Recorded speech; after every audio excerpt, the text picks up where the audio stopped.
Hello friends, இந்த வீடியோவில் PRAN biryani எப்படி செய்ய போகிறோன்னு பார்க்க போகிறோம்.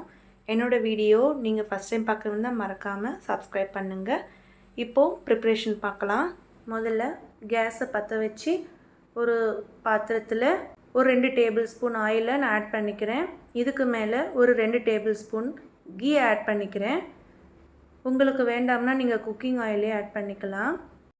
ஆயில் கொஞ்சம் சூடானதுக்கப்புறம் பிரியாணி மசாலா இதில் ஆட் பண்ணிக்கிறேன். இதில் கொஞ்சம் அன்னாச்சி பூவும் 4 பிரியாணி இலை, கொஞ்சம் பட்டை, 4 கிராம்பு இதில் போட்டு எண்ணெயில் நல்லா ஃப்ரை பண்ணிக்கிறேன். ஒரு 10லேருந்து 15 செகண்ட் வரையிலும் ஃப்ரை பண்ணிக்கோங்க. இதுக்கு மேலே நம்ம நறுக்கி வச்சுருந்த 4 பெரிய சைஸ் வெங்காயத்தை இந்த போல் நீட்டமாக கட் பண்ணி நம்ம இதில் ஆட் பண்ணிவிட்டு நல்லா ஃப்ரை பண்ணிக்கணும். இந்த மாதிரி நீளமாக நம்ம கட் பண்ணி இப்படி பிரியாணிக்கு யூஸ் பண்ணோம்னா நல்ல டேஸ்ட்டாக இருக்கும். ஸோ இது கொஞ்சம் நல்லா பொன்னிறமாக வர வரையிலும் நம்ம மீடியம் ஃப்ளேம்லேயே வச்சு இதை அப்படியே ஃப்ரை பண்ணிக்கணும். ஒரு பொன்னிறமாக மாறினதுக்கப்புறம் ஒரு 2 டேபிள் ஸ்பூன் இஞ்சி பூண்டு பேஸ்ட்டு இதில் போட்டு அது நல்லா எண்ணெயிலேயே நல்லா ஃப்ரை பண்ணிடணும்.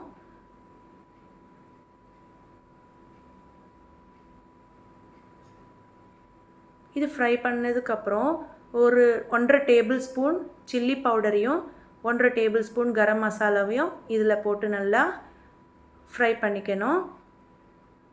இதுக்கு மேலே ஒரு கைப்பிடி அளவு புதினாவும் ஒரு கைப்பிடி அளவு கொத்தமல்லியையும் இதில் போட்டு நல்லா ஃப்ரை பண்ணிக்கணும். நம்ம இஞ்சி பூண்டையும் போட்டிருக்கிறதுனால சீக்கிரமாக அடிப்பிடிக்கும். ஸோ அதனால் மீடியம் ஃப்ளேமில் வச்சு இது நல்லா ஃப்ரை பண்ணிக்கணும். சில பேர் உப்பை இதில் ஆட் பண்ணிப்பாங்க. ஸோ நான் அது மாதிரி நானும் உப்பை ஆட் பண்ணிக்கிறேன். கொஞ்சம் ஆட் பண்ணுறதுனால பார்த்திங்கன்னா அடிப்பிடிக்காமல் இருக்கும். ஸோ இது ஒரு டிப்புன்னு கூட சொல்லலாம். ஸோ இதுக்கு மேலே நான் 4 பெரிய சைஸு மிளகாயை இதில் ஆட் பண்ணிக்கிறேன். ஸோ ஒரு 10 சைஸ் சின்ன தக்காளியை நான் இதை போல் சின்னதாக கட் பண்ணி இதில் போட்டு நல்லா சாஃப்டாக குக் ஆகிற வரையிலும் நம்ம வதக்கிக்கணும். இது நல்லா சாஃப்டாக வரணுன்றதுக்காக நான் ஒரு 5 நிமிஷம் மூடி போட்டு வைக்கிறேன். 5 நிமிஷம் கழித்து நீங்கள் மூடியை ஓப்பன் பண்ணி ஒரு தடவை இதை நல்லா வதக்கிக்கணும். ஸோ சாஃப்டாக வந்ததுக்கப்புறம் கொஞ்சம் க்ரீமி கன்சிஸ்டன்சிக்கு வேணுன்றதுக்காக நான் 2 டேபிள் ஸ்பூன் தயிரை இதில் ஆட் பண்ணிக்கிறேன். நான் திக்கான தயிரை தான் இதில் போட்டு ஆட் பண்ணி நல்லா கிளறி விட்டுடுறேன். ஸோ இது ஒரு தடவை நல்லா கலக்கி விட்டுட்டதுக்கப்புறம் நம்ம ப்ரான் ஆட் பண்ணிக்கணும். ஸோ 2 நிமிஷம் இப்படி ஜஸ்ட்டு ஃப்ரை பண்ணி மீடியம் ஃப்ளேமில் அப்படியே விட்டுடுங்க. இதுக்கு நடுவில் நம்ம பிரியாணி அரிசியை குக் பண்ணிக்கணும்.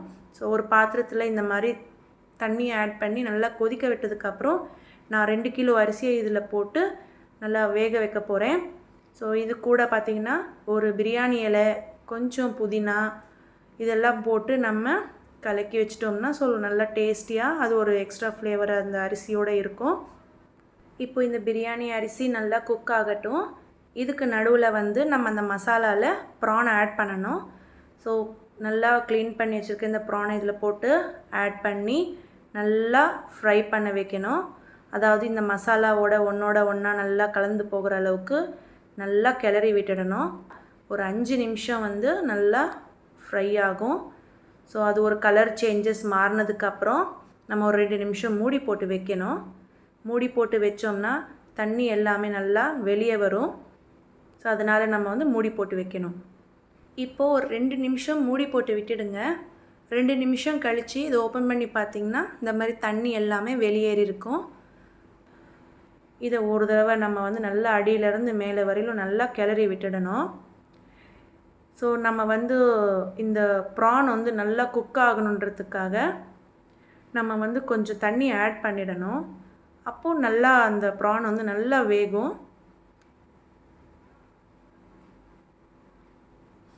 இப்போ நான் தண்ணி ஆட் பண்ணிக்கிறேன். தண்ணி பார்த்திங்கன்னா இந்த ப்ரான் கொஞ்சம் மூழ்கிற அளவில் கொஞ்சம் தண்ணி, ஏற்கனவே கிரேவியும் இருக்குது. ஸோ ஜஸ்ட்டு அந்த ப்ரான் நல்லா குக் ஆகணுன்றதுக்காக லைட்டாக அந்த மூழ்கிற அளவுக்கு நம்ம ஜஸ்ட்டு தண்ணி ஆட் பண்ணிவிட்டு மூடி போட்டு விட்டுடுங்க. ஒரு 5 நிமிஷம் இப்படியே மூடி போட்டு விட்டுட்டு அதுக்கப்புறம் ஓப்பன் பண்ணிங்கன்னா இந்த மாதிரி தண்ணியாக இருக்கும். ஸோ இந்த ப்ரான் நம்மளுக்கு கொஞ்சம் மீடியம் கிரேவி கன்சிஸ்டன்சியில் வர வரையிலும் இதை அப்படியே மீடியம் ஃப்ளேம்லேயே விட்டுடுங்க. தானாக தண்ணி கொஞ்சம் இறங்கிடும். இந்த சமயத்தில் பிரியாணி அரிசியை பார்த்துக்கிட்டே இருக்கணும். அது ஒரு 90% வரையிலும் தான் குக் ஆகணும். இப்போது என்னோடய ரைஸ் வந்து நல்லாவே குக் ஆகிடுச்சு. இந்த சமயத்தில் நான் வந்து வடிகட்டி எடுத்து வச்சுக்க போகிறேன். பாருங்கள், என்னுடைய குக்கான ரைஸ் வந்து எவ்வளோ நல்லா ஸ்டிஃபாக இருக்குன்ட்டு. இப்போது அடுத்தபடியாக நம்ம வந்து அந்த ப்ரானை கொஞ்சம் லைட்டாக தண்ணி இருக்கிற கன்சிஸ்டன்சிக்கு வந்த உடனே நம்ம அதை நல்லா கிளறி விட்டுட்டு நம்ம இப்போ குக் பண்ணி வச்சுருக்கிற இந்த ரைஸை வந்து இதில் ஆட் பண்ணி நல்லா கிளறி விட்டுடணும். நம்ம அடியிலேருந்து மேலே வரலும் நல்லா கிளறி விட்டுடணும். அப்போ தான் அந்த மசாலா எல்லாமே ஒன்றோட ஒன்றா நல்லாவே மிக்ஸ் ஆகும். ஸோ இது நல்லா ஒரு அடியிலேருந்து நல்லா கிளறி விட்டு ஈவனாக வந்ததுக்கப்புறம் தம் போட்டு வைக்கணும். ஸோ அது வரையிலும் இதில் நல்லாவே ஈவனாக மிக்ஸ் பண்ணி விட்டுடுங்க. நான் சொன்ன மாதிரி நல்லா அடியிலேருந்து மேலே நல்லா கிளறி விட்டிங்கன்னா ஸோ அடியில் இருக்கிற மசாலா எல்லாமே நல்லா மேலே வந்து அப்படியே அந்த அரிசியோடு கலந்து நல்லா ஈவனாக வந்து நிற்கும். ஸோ இந்த டைமில் வந்து நம்ம தம் போடுறதுக்கு முன்னால் ஒரு 2லேருந்து 3 டேபிள் ஸ்பூன் அளவு நெய்யை இதில் ஆட் பண்ணிக்கிறேன். இந்த நெய் ஆட் பண்ணுறதுனால அடிஷ்னலாக டேஸ்ட் வந்து நல்லா எடுத்து கொடுக்கும். ஒரு 10 நிமிஷம் மூடி போட்டு தம்மில் விட்டுடுங்க. ஒரு 10 நிமிஷம் கழித்து ஓப்பன் பண்ணி பார்த்திங்கன்னா பிரியாணி ரெடியாக இருக்கும்.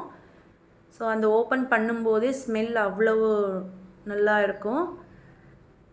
இந்த பிரியாணியை வந்து நீங்கள் அடியிலேருந்து மேலே வரையிலும் நல்லா ஒரு தடவை கிளறி விட்டுடணும். ஸோ இந்த கிளறும் போதே பார்த்திங்கன்னா அந்த ஸ்மெல் வந்து அவ்வளவு சூப்பராக இருக்கும். ஸோ அது கூட ப்ரானு கூட பார்த்திங்கன்னா நல்லாவே குக் ஆகிருக்கு. ரெண்டாவது தண்ணி எல்லாமே கூட இல்லை. ஸோ நல்லாவே தம் ஆகிருக்கு. இப்போ பார்த்திங்கன்னா அடியில் கூட பாருங்கள், எங்கேயுமே அடி பிடிக்கவும் இல்லை. ஸோ அந்த மாதிரி நம்ம பார்த்து தம் போட்டுக்கணும்.